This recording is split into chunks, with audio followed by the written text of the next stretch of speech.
Walk Two Moons, Set 1, Chapters 1 through 3. The Face at the Window. Graham said that I am a country girl at heart, and that is true. I have lived most of my 13 years in Banks, Kentucky, which is not much more than a caboodle of houses roosting in a green spot alongside the Ohio River. Just over a year ago, my father plucked me up like a weed and took me and all of our belongings. No, that is not true. He did not bring the chestnut tree, the willow, the maple, the hayloft, or the swimming hole, which all belonged to me. And we drove 300 miles straight north and stopped in front of a house in Euclid, Ohio. No trees? I said. This is where we're going to live? No, my father said. This is Margaret's house. The front door of the house opened, and a lady with wild and red hair stood there. I looked up and down the street. The houses were all jammed together like a row of birdhouses.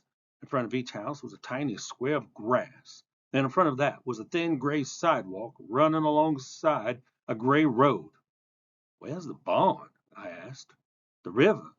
The swimming hole. Oh, Sal, my father said. Come on. There's Margaret. He waved to the lady at the door. We have to go back. I forgot something. The lady with the wild red hair opened the door and came out onto the porch.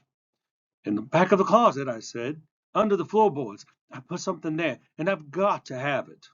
Don't be a goose. Come and see Margaret. I did not want to see Margaret. I stood there looking around, and that's when I saw the face pressed up against an upstairs window next door. It was a round girl's face, and it looked afraid. I didn't know it then, but that face belonged to Phoebe Winterbottom, a girl who had a powerful imagination, who would become my friend, and who would have many peculiar things happen to her. Not long ago, when I was locked in a car with my grandparents for 6 days, I told them the story of Phoebe, and when I finished telling them, or maybe even as I was telling them, I realized that the story of Phoebe was like the plaster wall in our old house in Banks, Kentucky. My father started chipping away at a plaster wall in the living room of our house in Banks shortly after my mother left us on one April morning. Our house was an old farmhouse that my parents had been restoring, room by room. Each night, as he waited to hear from my mother, he chipped away at that wall. On the night that we got the bad news that she was not returning, he pounded and pounded on that wall with a chisel and a hammer. At 2 o'clock in the morning, he came up to my room. I was not asleep. He led me downstairs and showed me what he had found. Hidden behind the wall was a brick fireplace. The reason that Phoebe's story reminds me of that plaster wall and the hidden fireplace is that beneath Phoebe's story was another one, mine. The Chickabiddy starts a story. It was after all the adventures of Phoebe that my grandparents came up with a plan to drive from Kentucky to Ohio, where they would pick me up, and then the three of us would drive 2,000 miles west to Lewiston, Idaho. This is how I came to be locked in a car with them for nearly a week. It was not a trip that I was eager to take, but it was one I had to take. Gramps said, "We'll see the whole ding-dong country." Gramps squeezed my cheeks and said, "This trip will give me a chance to be with my favorite chickabiddy again." I am, by the way, their only chickabiddy. My father said that Graham couldn't read maps worth a hill of beans, and that he was grateful that I had agreed to go along and help them find their way.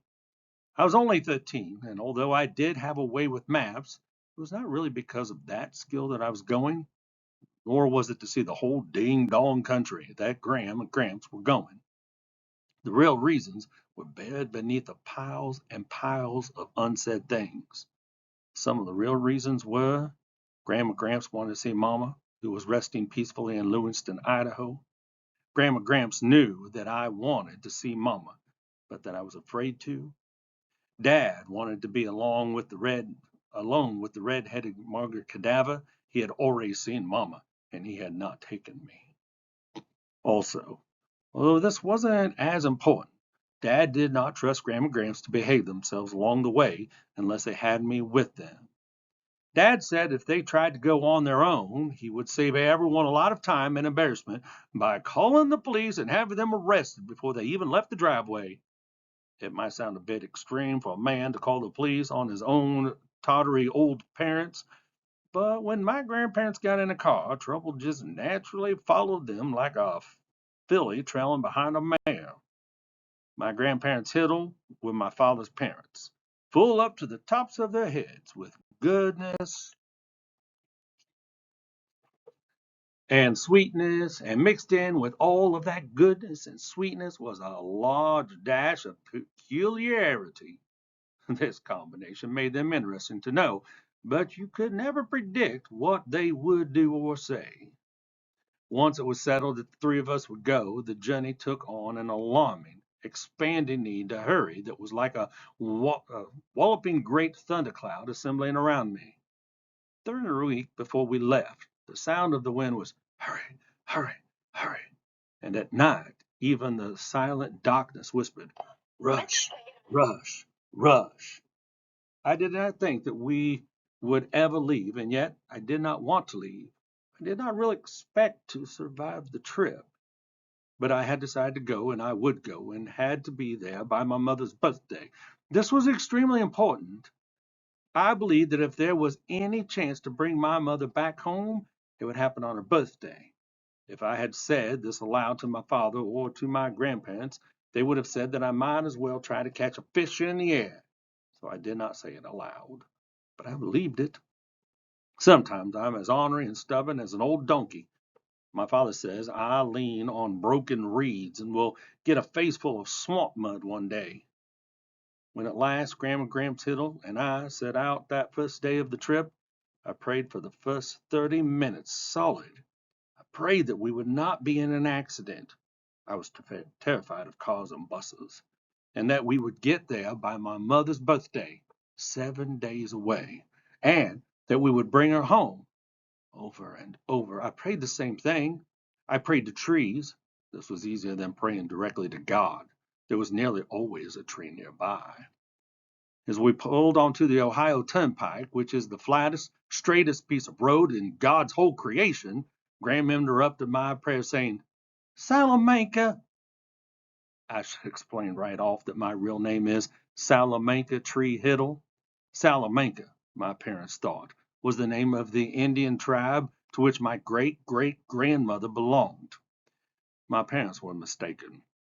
The name of the tribe was Seneca, but since my parents did not discover their error until after I was born, and they were, by then, used to the name, it remained Salamanca. My middle name, Tree, comes from your basic tree, a thing of such beauty to my mother that she made it part of my name.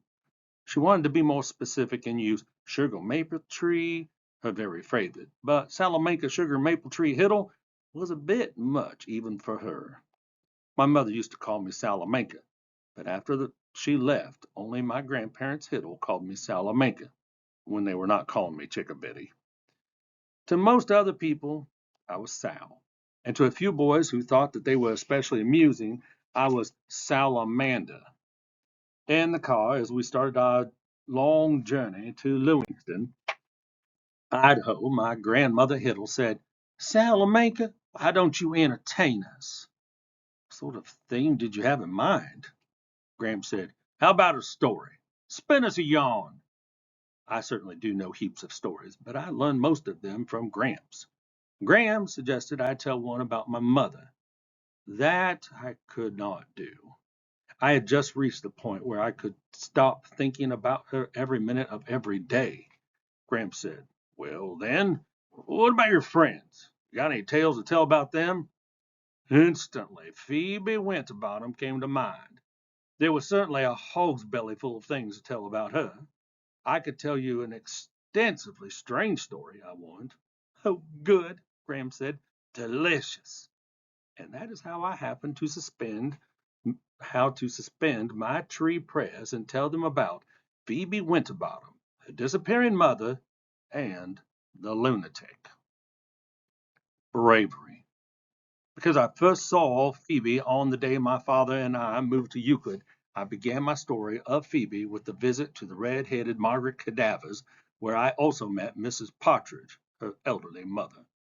Margaret nearly fell over herself being nice to me. "What lovely hair," she said. "And aren't you sweet?" I was not sweet that day. I was being particularly ornery. I wouldn't sit down and I wouldn't look at Margaret.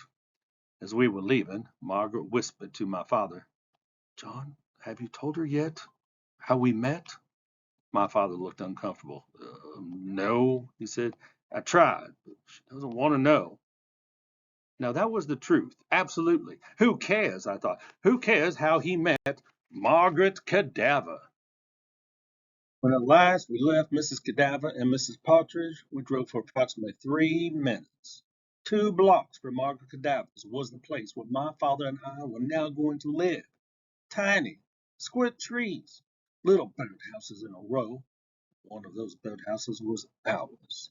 No swimming hole, no barn, no cows, no chickens, no pigs. Instead, a little white house with a miniature patch of green grass in front of it. It was enough grass to keep a cow alive for 5 minutes. "Let's take a tour," Father said, rather too heartily. We walked through the tiny living room into the miniature kitchen and upstairs into my father's pint-sized bedroom and on into my pocket-sized bedroom and into the wee bathroom. I looked out the upstairs window down into the backyard.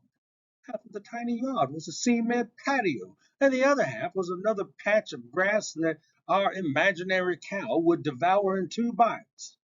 There was a tall wooden fence all around the yard, and to the left and right of our yard were other identical fenced blocks. After the moving van arrived and 2 men crammed our five-banks furniture into our birdhouse, my father and I inched to the living room, crawling over sofas and chairs and tables and boxes, boxes, boxes. "Hmm," my father said. "It looks as if we tried to squeeze all the animals into the chicken coop." 3 days later, I started school and saw Phoebe again. She was in my class. Most of the kids in my new school spoke in quick, sharp bursts and dressed in stiff new clothes and wore braces on their teeth. Most girls wore their hair in exactly the same way, in a shoulder-length bob. That's what they called it, with long bangs that they repeatedly shook out of their eyes. We once had a horse who did that. Everybody kept touching my hair. "Don't you ever cut it?" they said. "Can you sit on it? How do you wash it? Is it naturally black like that? Do you use conditioner?" I couldn't tell if they liked my hair or if they thought I looked like a Wayne Doodle. One girl, Mary Lou Finney, said the most peculiar things, like out of the blue she would say, "Omnipotent," or "beef brain." I couldn't make any sense of it.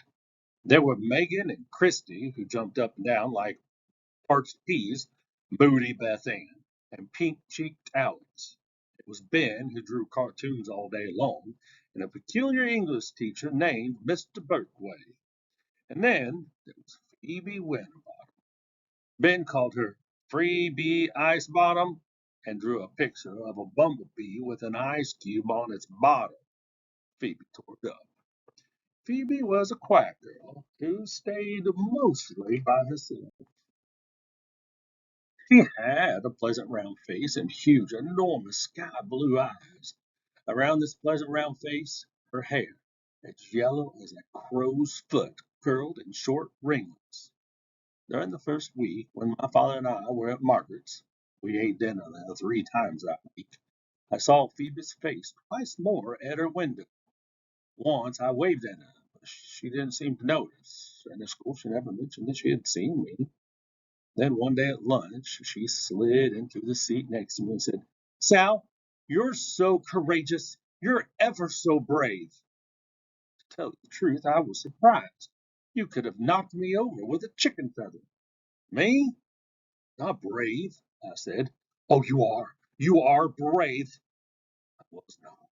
I, Salamanca Tree Hiddle, was afraid of lots and lots of things. For example, I was terrified of car accidents, death, cancer, brain tumors, nuclear war, pregnant women, loud noises, strict teachers, elevators, and scads of other things. But I was not afraid of spiders, snakes, and wasps. Phoebe and nearly everyone else in my new class did not have much fondness for these creatures. But on that day, when a dignified black spider was investigating my desk, I cupped my hands around it, carried it to the open window, and set it outside on the ledge.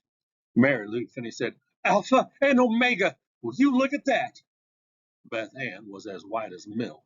All around the room, people were acting as if I had single-handedly taken on a fire-breathing dragon. What I have since realized is that if people expect you to be brave, sometimes you pretend that you are, even when you are frightened down to your very bones. But this was later, during the whole thing with Phoebe's lunatic, that I realized this. At this point in my story, Graham interrupted me to say, "Why, Salamanca, of course you're brave. All the Hiddles are brave. It's a family trait. Look at your daddy. Your mama."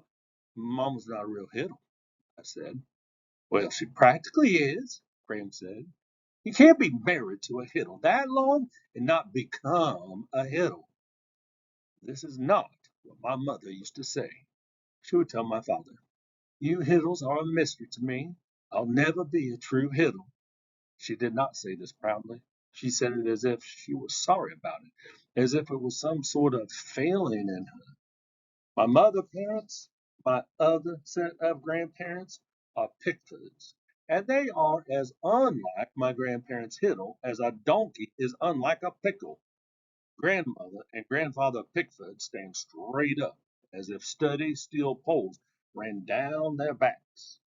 They wear starched iron clothing